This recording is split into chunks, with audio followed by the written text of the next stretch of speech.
नमस्कार, मी अजय पद्माकर तुम्हे, माहिती अधिकार टीचर ऑफ ट्रेनर। आज आपल्याला माहितीच्या संबंधित काही माहिती द्यायची आहे। तर सर्वप्रथम आपण समजून घेऊया की माहिती अधिकार म्हणजे काय। नेमका माहिती अधिकार कायदा 2005 मध्ये हा लागू झाला, तर नेमका यामागचा उद्देश काय होता। आता आज बऱ्याच लोकांना माहिती आहे की माहिती अधिकार कायदा का लागू झाला आणि माहिती अधिकाराचे काय फायदे आहेत, पण अनेक लोकांना याच्याबद्दल ज्ञान नसल्यामुळे अनेक लोक जागरूक नाही आहेत। तर जनजागृती करायची आहे, या माध्यमातून माहिती अधिकार कायदा घरोघरी पोहोचावा म्हणून मी रोज ऑनलाईन टीचिंग करत असतो। यामध्ये बरेच लोक येतात।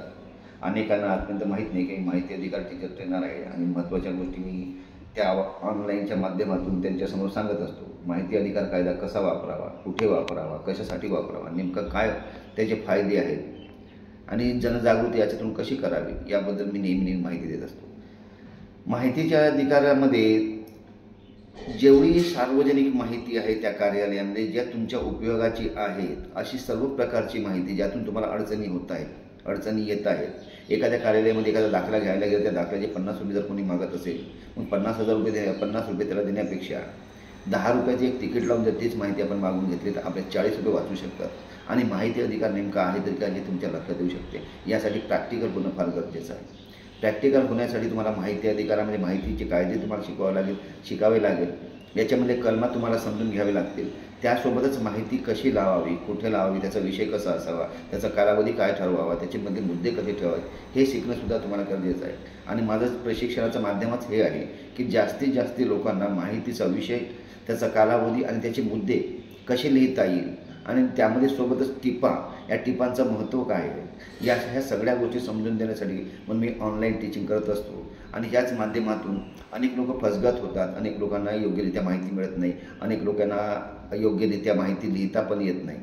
त्यासाठी मागितलेल्या माहितीसाठी जनमाहिती अधिकारी कधी उत्तर देत नाहीत, मग अपील करावं लागते। अपील गेल्यानंतरसुद्धा ती माहिती मिळत नाही, मग राज्य माहितीकडे जावं लागते आणि बराच कालावधी याच्यामध्ये निघून जातो। यासाठी कायदा असं सांगते की माहिती अधिकारामध्ये एकच विषय, एकच मुद्दा असल्यास देणाऱ्याला माहिती सोपी जाईल आणि घेणाऱ्याला ती अवघड जाणार नाही। म्हणून एकच विषय, एकच मुद्दा अशी माहिती असावी। माहितीचा जर आपण विचार केला तर माहितीमध्ये काय काय येते। माहिती याचा अर्थ कोणत्याही स्वरूपातील कोणतेही साहित्य असं असून त्यामध्ये अभिलेख, दस्तऐवज, ज्ञापने, ईमेल, अभिप्राय, सूचना, प्रसिद्धीपत्रके, परिपत्रके, आदेश, रोजवह्या, संहिता, अहवाल, कागदपत्रे, नमुने, प्रतिमाने, मॉडेल किंवा इलेक्ट्रॉनिक स्वरूपामध्ये असलेले जे काही साहित्य असेल त्या प्रकारचे संपूर्ण साहित्य म्हणजे माहिती अधिकार। आता माहिती अधिकार कायद्यामध्ये 2 गोष्टी फार महत्त्वाच्या आहेत, जे आपल्याला समजून घेणं गरजेचं आहे। त्यामध्ये माहिती अधिकार कायदा कलम 2 आणि माहिती अधिकार कायदा कलम 4। अनेक वेळा माहिती मागत असताना बरेच आजकाल एक नवीन ट्रेंड सुरू झाला आहे कार्यालयीन कर्मचाऱ्यांमध्ये की ते म्हणतात की तुम्ही अवलोकनात घ्या, तुम्ही 1 वर्षाची माहिती मागा, 6 महिन्याची मागा, किती दिवसाची मागा। हे सगळं कामचुकार आहेत, त्यांच्या माहिती त्यांना माहीत नाही, कामं करत असताना ते कागदपत्र बरोबर करत नाही, म्हणून तुम्हाला म्हणतात की तुम्ही अवलोकनाला या। म्हणजे त्यांचा स्वतःचा मेहनत ते वाचवण्यासाठी आणि तुम्हाला त्रास देण्यासाठी ते तुम्हाला अवलोकनात बोलतात, पण अवलोकन बोलण्याचं त्यांना काही एक अधिकार या कायद्यामध्ये नाही।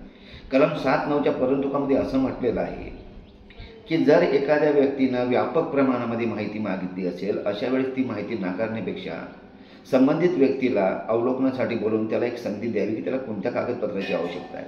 पण आपण जेव्हा मागतो की 6 महिन्याची माहिती असेल, 1 वर्षाची माहिती असेल, तर ही व्यापक प्रमाणात मोडत नाही।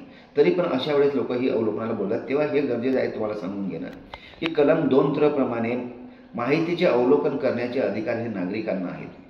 म्हणजे कोणत्याही कार्यालयामध्ये आपण केव्हाही जाऊन त्यांच्या ठरवलेल्या वेळेमध्ये त्या वेळेत आपल्याला ज्या फायली बघायच्या असतील त्याचं आपण अवलोकन करू शकतो। आणि माहिती अधिकार कायदा कलम 4 या त्या कार्यालयाचा पाहणी करण्याचा अधिकार आपल्याला प्रदान करत असते।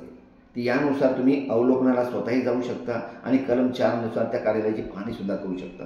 पण बरेच ठिकाणी असं गेल्यानंतरही ते माहिती दाखवत नाहीत किंवा पाहणी करण्याचे अधिकारसुद्धा देत नाही आणि मनमानी कारभार करतात। तेव्हा या कायद्याचा उपयोग कसा करावा हे माहिती असणं किंवा माहिती करणं आपल्यासाठी फार गरजेचं आहे।